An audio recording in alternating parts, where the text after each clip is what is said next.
Hello everyone, আসসালামু আলাইকুম। আজকে আমি আপনাদের সঙ্গে শেয়ার করতে এলাম আম পান্না কোটা। এটা খুবই ইউনিক আর টেস্টফুল একটি রেসিপি। আর এই সময় আমাদের সবার ঘরেই আম থাকে, তাই সেই সুযোগটা কাজে লাগিয়ে আমরা খুব সহজেই এই রেসিপিটা এই সময় বানিয়ে নিতে পারি। তো চলুন দেখে নিই রেসিপি। আমি প্রথমে 1 চামচ আগার আগার পাউডার নিয়ে নেব আর খুব অল্প পরিমাণে জল দিয়ে দেবো এটা ভিজিয়ে রাখার জন্য। আর যারা জানেন না আগার আগার পাউডার কি, তারা কোনো বেকিং দোকানে গিয়ে আগার আগার পাউডার চাইলেই খুব সহজেই পেয়ে যাবেন। আমি একটা প্যানের মধ্যে নিয়ে নিচ্ছি দুধ। আমি 1 লিটার দুধ নিয়ে নিয়েছি এটা গরম করার জন্য।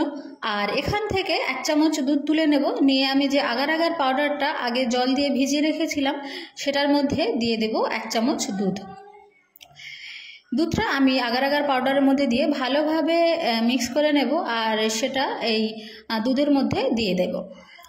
আগার আগার পাউডারটা আমরা দুধের মধ্যে দিয়ে দিয়ে দুধটা ভালোভাবে ফুটে ওঠা পর্যন্ত অপেক্ষা করব। আর আমরা এরকমভাবে কন্টিনিউয়াসলি নাড়তে থাকবো যেন আগার আগার পাউডারটা দলা পাকি না যায়, সেজন্য ফুটে ওঠার আগে পর্যন্ত আমরা ভালোভাবে নাড়াচাড়া করে নেব। এখন আমি এটার মধ্যে অ্যাড করে দেব আইসিং সুগার বা সুগার পাউডার, চিনির যে গুঁড়োটা হয় আর কি, ওটাই। আপনাদের কাছে যদি সুগার পাউডার না থাকে সেক্ষেত্রে আপনারা আস্ত চিনিও ব্যবহার করতে পারেন।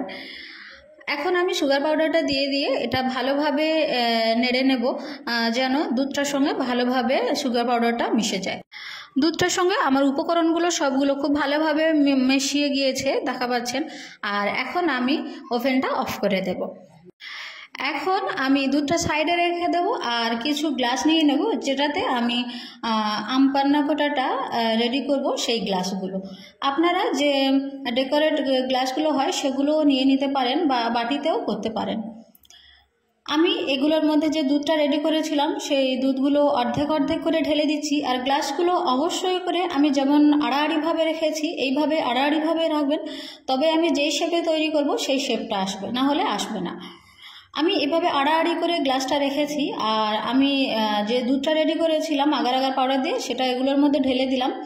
আর 1 থেকে 2 ঘন্টা পর্যন্ত আমরা এটা রেস্টে রাখবো যেন দুধটা ভালোভাবে বসে যায়। আগার আগার পাউডারটা দেওয়ার ফলে এই দুধগুলো খুব সুন্দরভাবে একদম বসে যাবে। আমি এখানে 3টে আম নিয়ে নিয়েছিলাম আর আমগুলো এরকম ছোট ছোট কিউব কিউব করে কেটে নিয়েছিলাম। এখন এগুলো আমি একটা গ্রাইন্ডার জারে নিয়ে নেব আর এগুলোকে গ্রাইন্ড করে নেব। আর আমটা যখন আপনারা গ্রাইন্ড করবেন তখন এটাতে কিছুটা জল দেবেন। আমি এখানে 4 টেবিল চামচ জল দিয়েছি যেন ভালোভাবে এটা গ্রাইন্ড হয় আর এর থিকনেসটা একটু পাতলা হয়ে যায়, সেই জন্য। এখন আমি এটাকে গ্রাইন্ড করে নেব। আর দেখা পাচ্ছেন আমি এটা মিক্সিং গ্রাইন্ডারে দিয়ে গ্রাইন্ড করে নেওয়ার পরে এই একদম এটা একটা মিহি তৈরি হয়ে গিয়েছে। এটা আমি একটা পাত্রে এখন ঢেলে নেব। এটা আমি ছেঁকে নেব একটা ছাঁকনি দিয়ে। আমি এইরকম একটা ছাঁকনি ব্যবহার করেছি, সেই সাহায্যেই ছেঁকে নিচ্ছি।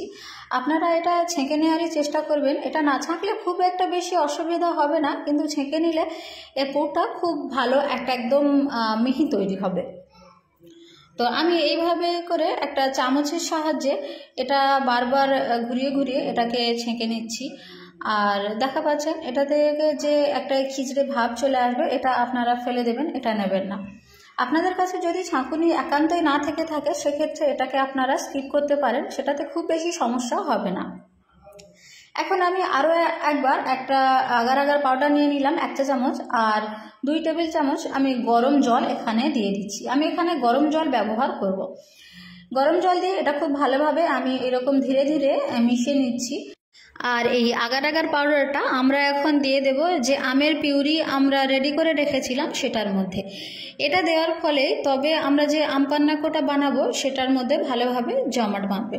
এখন আমি সুগার পাউডার 2 টেবিল চামচ দিয়ে দিচ্ছি। আপনারা এখানে আস্ত চিনিও ব্যবহার করতে পারেন, সেক্ষেত্রে আপনাদের এটা একটু বেশি ভালো করে মিক্স করে নিতে হবে। এটা আমি খুব ভালোভাবে এটা উপকরণগুলো একসঙ্গে মিক্স করে নেব। একটু ভালোভাবেই মিক্স করবেন, তবে আপনাদের এটা ভালোভাবে তৈরি হবে। আর এখন আমি যে 1-2 ঘন্টার মতো রেস্টে রেখেছিলাম দুধটা, দেখা পাচ্ছেন দুধটা জমাট বেঁধে গিয়েছে আর কি সুন্দর এক সাইড হয়ে গিয়েছে।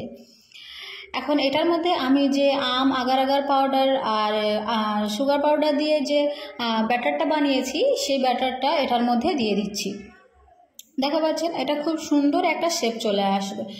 এটা এরকমভাবে দিয়ে দিয়ে আমি আবারও ওয়েট করতে হবে। আর এটা আপনারা অন্য কোনো ফল দিয়েও উপর থেকে ডেকোরেটও করতে পারেন।